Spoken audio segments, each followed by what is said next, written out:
Canada ਵਿੱਚ ਫਿਰ ਜਲਸਾ ਆਇਆ, ਕੈਨੇਡਾ ਵਿੱਚ ਫਿਰ ਜਲਸਾ ਆਇਆ।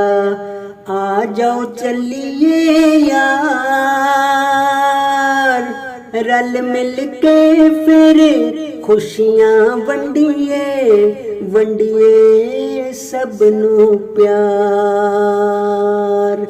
ਕੈਨੇਡਾ ਵਿੱਚ ਫਿਰ ਜਲਸਾ ਆਇਆ। ਰੱਬ ਦੀਆਂ ਸਿਫਤਾਂ ਕਰੀਏ ਰਲ ਕੇ, ਪਾਕ ਦਰੂਦ ਦੇ ਨਾਲ। ਰੱਬ ਦੀਆਂ ਸਿਫਤਾਂ ਕਰੀਏ ਰਲ ਕੇ, ਪਾਕ ਦਰੂਦ ਦੇ ਨਾਲ। ਮਹਿਦੀ ਦੇ ਗੁਣ ਗਾ ਕੇ ਵੰਡੀਏ ਲੋਕਾਂ ਨਾਲ ਵਿਚਾਰ। ਕੈਨੇਡਾ ਵਿੱਚ ਫਿਰ ਜਲਸਾ ਆਇਆ।